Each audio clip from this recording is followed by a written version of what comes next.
कुछ इस तरह का स्लिपरी है। तो आपसे आप में से किसी ने अगर कार चलाई हुई है स्लिपरी में इस तरह कीचड़ में, तो उसे अंदाजा होगा कि कार किस तरह स्लिप होती है। और अगर आप प्लान कर रहे थे अपनी गाड़ी को नीलावली ले जाने का, लेकिन बिल्कुल भी आइडिया नहीं कि केल तक रोड कंडीशन कैसी है, रत्ती गली जीप रेंट किस तरह है, बबून वाली कैसी जगह है, इसके अलावा नीलावली में होटल रेंट कैसा है, आजकल मौसम कैसा है, तो ये सारी चीजें मैं आपको आज के इस टूर गाइड में बताऊंगा। तो ये वीडियो आपके लिए।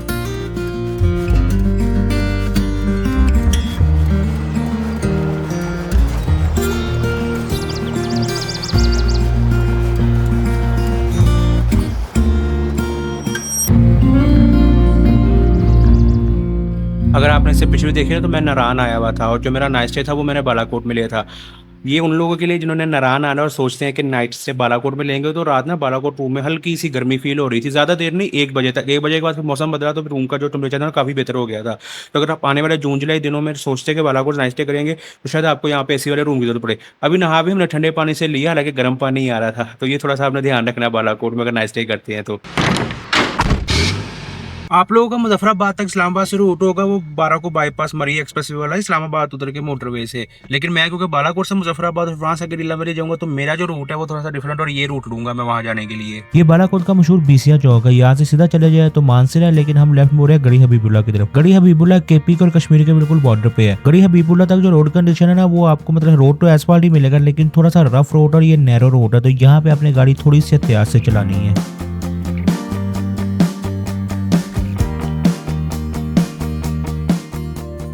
गड़ी हबीबुल्ला में आपको हर जरूरत की चीज और ट्रैफिक ये मिलता है। और जैसे गड़ी हबीबुल्ला क्रॉस करते हैं तो उसके बाद फिर ये चेक पोस्ट आती है, मतलब बॉर्डर आता है। यहाँ पे आपके CNSS स्कैन होते हैं, यहाँ से फिर आप कश्मीर में एंटर हो जाते हैं। और यहाँ से आगे फिर जो रोड है ना मुजफ्फराबाद तक ठीक है, लेकिन एक खराब पैच आता है बीच में, मैं थोड़ा सा आगे जाके आपको बताता हूँ। जब आप बॉर्डर क्रॉस करके 6 किलोमीटर आगे आएंगे ना तो आपको ये बोर्ड लगा नजर आएगा डैम का, और थोड़ा सा आगे जाने पे इस तरह आपको ये डैम नजर आता है।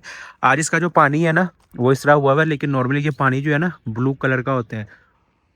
गर्मियों में जब आप यहाँ पे आएंगे या सर्दियों में आएंगे तो ये सारा पानी आपको ब्लू ब्लू मिलेगा। अगर आप कभी इस रूट से सफर करते हैं तो ये डैम अपने माइंड में रखिएगा, देखने वाला ये भी।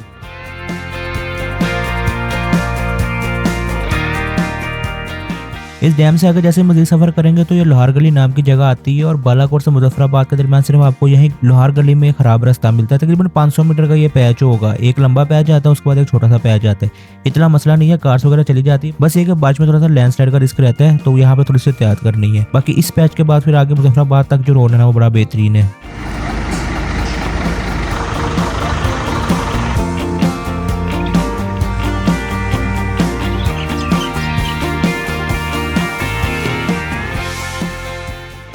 ये मेन मुजफ्फराबाद सिटी शुरू होने से पहले ही होटल आता है, और काफी टाइम से ना मेरा थी कि यहाँ पे कभी नाश्ता करें, लेकिन टाइम नहीं बनता था। मतलब जब भी यहाँ से गुजरते थे यहाँ खाना खा लिया होता था, यहाँ खाना खाने का दिल नहीं करा था। आज बालाकोट से स्पेशल नाश्ता स्किप किया था कि यहाँ नाश्ता करना है।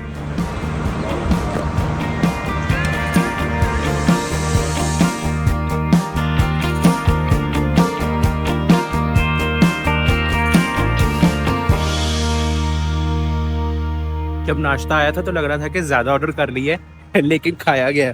और ये दोपहर का खाना, सुबह का नाश्ता, इवनिंग स्नैक्स सब इकट्ठा हो गया। अब रात को ही खाएंगे।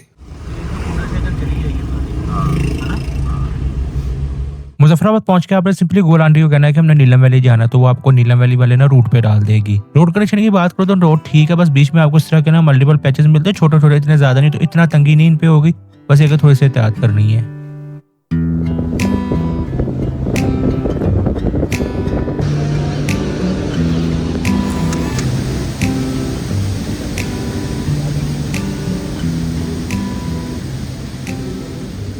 पहले जितनी दफा भी यहाँ पे मैं आता था वो पीछे खड़े होकर बता देता था, क्योंकि फिजिकल फिटनेस इतनी नहीं थी।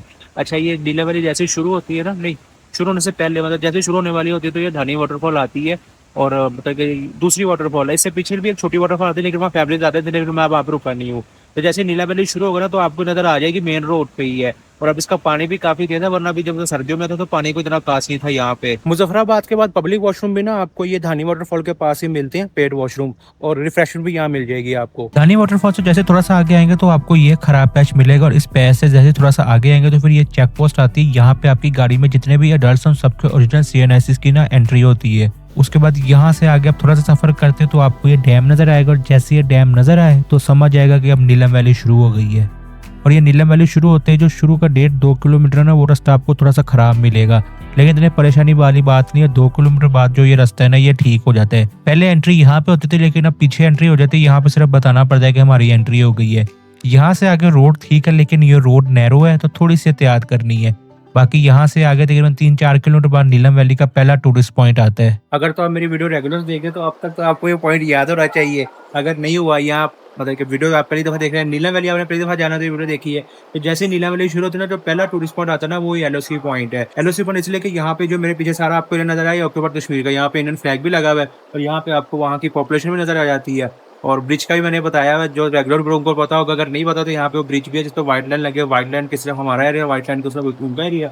और ये दरिया जा रहा है, हम लोग इसे नीलम रिवर कहते हैं, तो वो लोग इसे किशनगंगा रिवर कहते हैं। और यहाँ पे रेस्टोरेंट वगैरह बने हुए हैं, खाना पीना नाश्ता रिफ्रेशमेंट यहाँ भी आपको मिल जाती है और वॉशरूम भी मिल जाता है आपको यहाँ पे। बाकी जो मेन नीलम वैली है ना, वो अभी यहाँ से आगे है, तो अब वहाँ चलते हैं। मेन नीलम वैली से मेरा मतलब था केरन, शारदा, केल और तौबट वाला एरिया। बाकी जैसे नीलम वैली शुरू होता है ना, तो बाकी नेटवर्क बंद हो जाता है और यहाँ पे सिर्फ एस्कॉम चलता है। फोन आप यूफोन पे कर सकते हैं, लेकिन इंटरनेट के लिए आपको एस्कॉम की ना जरूरत पड़ती है।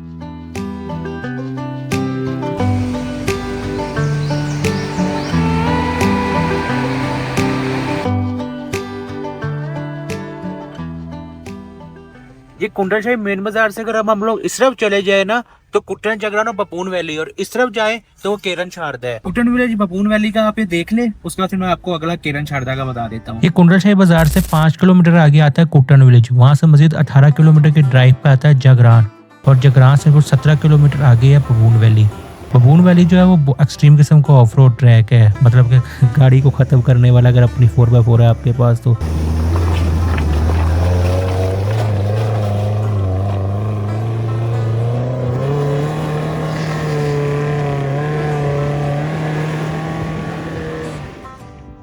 जीप रेंट जो है वो 15 से 16 हज़ार है, लेकिन अभी बबून वैली खोला नहीं होगा। मोस्टली नीलम वैली आने वालों का रुझान होता है तौबट या रत्ती गली की तरफ, लेकिन मेरे हिसाब से जो नीलम वैली का हिडन जेम है ना, वो ये बबून टॉप है। यहाँ पे टेंट लगे होते हैं, आप यहाँ पे नाइट स्टे भी कर सकते हैं। आजकल बबून वैली बंद है, लेकिन मिड जून के बाद ना ये ओपन हो जाता है। तो अगर आप इस सीजन नीलम वैली जाते हैं तो बबून वैली को भी अपने लिस्ट में लाजमी ऐड रखिएगा।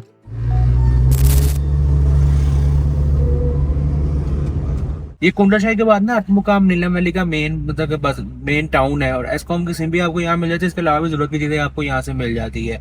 बाकी यहाँ से आगे अपना सफर शुरू करते हैं केरन के लिए। ये अटमुकाम से 12 किलोमीटर आगे केरन आता है। रोड केरन तक की ठीक है, और मोस्टली नीलम आने वालों को जो पहला स्टे होता है ना, वो केरन में होता है, क्योंकि यहाँ पे आपको हर बजट में होटल मिल जाता है। ये मेन केरन से जैसे थोड़ा सा आगे आते हैं ना, तो ये रास्ता आगे शारदा जाता है, लेकिन एक रास्ता ऊपर जाता है अपर नीलम की तरफ। ये अपर नीलम हाइट पे जगह है और गाड़ी का ठीक ठाक जोर लगता है ऊपर जाते हुए। मतलब हमने भी गाड़ी 2 में कर ली थी। अगर आपकी गाड़ी छोटे इंजन वाली है तो फिर ये पहले गियर वाली चढ़ाई है। तो यहाँ पे गाड़ी से ज्यादा जोर आजमाई नहीं करनी। रोड ऊपर तक ही अच्छा बना हुआ है, लेकिन ये समझे जैसा शुगरा का रास्ता है ना, वैसे ही है। अच्छी बात ये कि है 2 किलोमीटर ही, बल्कि 2 किलोमीटर टोटल है। जो चढ़ाई है वो तकरीबन 1 किलोमीटर ही है। तो ये चढ़ाई पे बस थोड़ी सी एहतियात करनी पड़ती है। बाकी ऊपर जाकर जैसे अपर नीलम शुरू होता है, तो फिर आपको दोनों तरफ यहाँ पे होटल्स मिलते हैं, और यहाँ पे बहुत ज्यादा केरन से ज्यादा यहाँ पे होटल्स बन गए, और यहाँ पे बेस्कॉम का नेटवर्क भी चल रहा होता है। जो लास्ट पॉइंट है उससे पहले मतलब 200-300 मीटर पहले रास्ता जो है ना खराब है, लेकिन कार आखिरी पॉइंट तक चली जाती है। बस ये टूटा रास्ते पे थोड़ा सा एहतियात करनी है।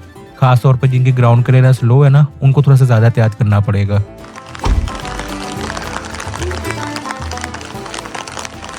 ये जगह ना तकरीबन नीलम वैली का शुगरा बन गया है।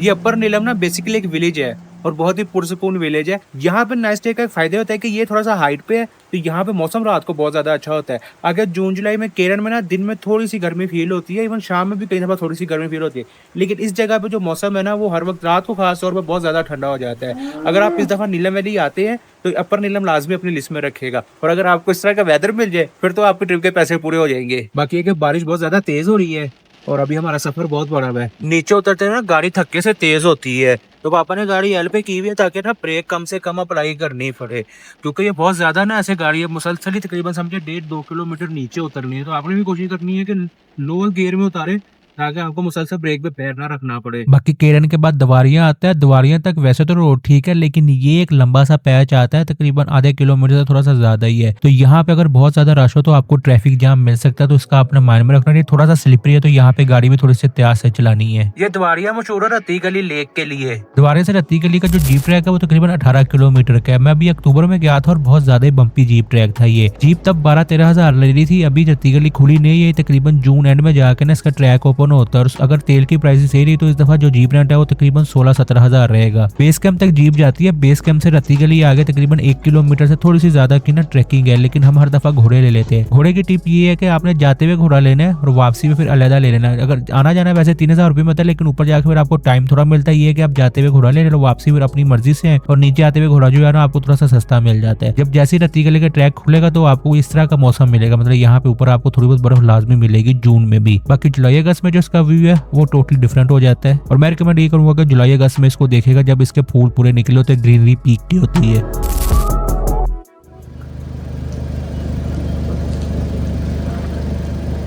हमें पेट्रोल की ज़रूरत तो नहीं थी अगर सिर्फ केल जाके वापस से आ जाना तो, लेकिन मैंने सुबह तावड़ जाना है। उसके अलावा शारदा से आगे पेट्रोल पंप नहीं आता, पेट्रोल खुला मिलता है और महंगा मिलेगा। अभी यहाँ 393 ना प्राइस, और आगे तो तकरीबन 400 से ऊपर ही मिलेगा, वो 450 से भी ऊपर। तो सिर्फ यहाँ से टैंक फुल करा लिया, सुबह तावड़ जाएगा तो वापसी यहाँ तक ना गाड़ी इजीली आ जाएगी। बाकी आपको जो असल वो जो सफ़र शुरू होता है ना शारदा से केल के दरमियान, ज़्यादा वही कार को तंगी देता है। उस सफर की बात करने से पहले अगर मैं नीलम वैली के वेदर की बात करूँ तो जिस दिन मैं गया था उस दिन तो वेदर आखिर हुआ पड़ा था। और पापा भी ये कहते हैं कि जो नीलम वैली देखने वाली है ना वो ये अप्रैल मई में, क्योंकि अप्रैल मई में आपको इस तरह का वेदर मिलता है। क्योंकि आगे जून जुलाई में जब धूप निकली होती है ना तो दिन में वेदर जो है ना वो थोड़ा सा गर्म फील होता है। जो ये अप्रैल मई वाला वेदर है ना, इसमें ये फायदा होता है कि ऐसी ऐसी वाटरफॉल्स आपको नजर आती है जो पूरा साल नहीं होती, लेकिन आज इस तरह के मौसम में ये भी चल पड़ती हैं।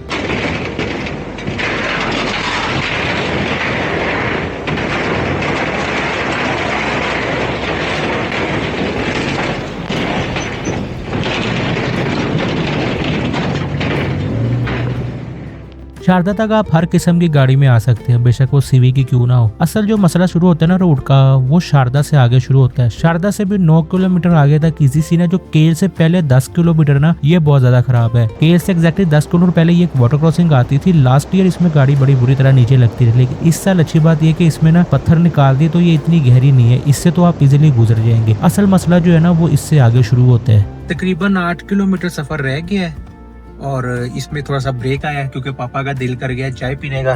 पापा ये जहाँ चाय बना रहे हैं, ये चूल्हा रखा हुआ है पापा ने और पापा चाय पीने लगे हैं। हमारे पास तकरीबन टमाटर, प्याज, आलू के पकौड़ों का सारा सामान है, सिर्फ बेसन नहीं है, वरना पकौड़े भी तल लेते हैं यहाँ पे। कुकिंग ऑयल भी है, सिर्फ बेसन नहीं है पास।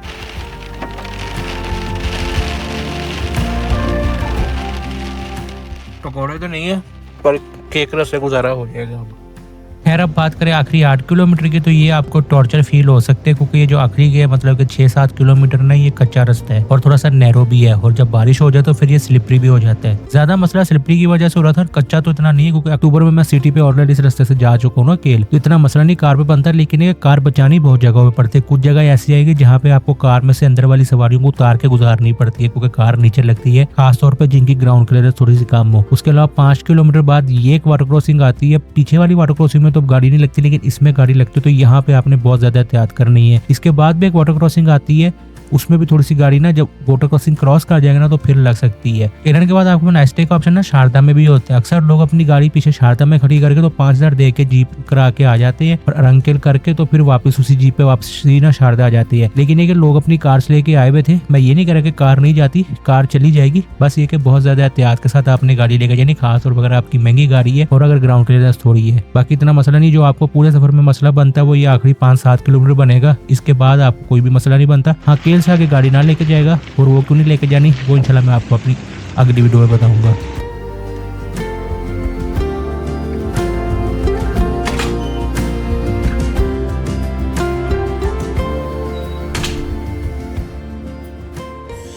मुझे ये था कि हम लोगों को ना 7 बज जाएंगे केल पहुंचते, लेकिन टाइम से ही पहुंच गए हैं तो समझ नहीं क्या करें। लेकिन अच्छी बात है कि इंटरनेट चल रहा है तो टाइम पास हो जाएगा।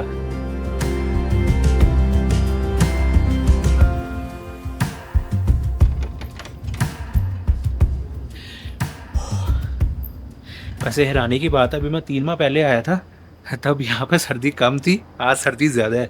अपर पहना हुआ तो आप खुद अंदाज़ा लगा लें। अक्सर लोग मुझे पूछते हैं कि हम कपड़े कैसे रखें, तो उनको मैं ये कहता हूँ कि आप अपने साथ कपड़े समर्स में जब आपने आना होता है ना, मई, जून, जुलाई में, तो आप अपने साथ कपड़े समर्स वाले रखा करें, लेकिन साथ में जैकेट, हुड लाज़मी रखा करें।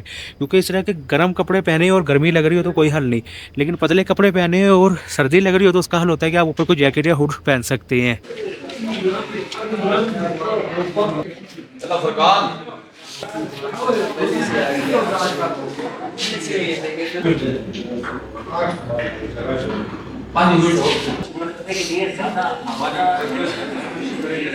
होटल रूम की बात करें तो केरल में ना बहुत सारे होटल नहीं है, लिमिटेड से होटल है। उसमें भी जो अच्छे हैं ना वो 3-4 है, उनमें से एक है ये स्टेट कॉन्टिनेंटल। जब जैसे केरल शुरू होगा ना तो आपको आपके लेफ्ट हैंड पे मेन पे ये नजर आ जाएगा। यहाँ पे हमने इस रूम का 5,000 दिया है, बड़ा रूम है, 2 सेपरेट बेड है, तो आज खुला डुला सोएंगे।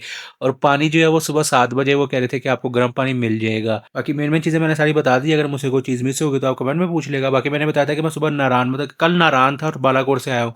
अगर आपने इस सीज़न नारायण का वेट कर रहे थे ओपन होने, तो मैं रिकमेंड करूँगा जाने से पहले ये वाली वीडियो लाजमी देखिएगा।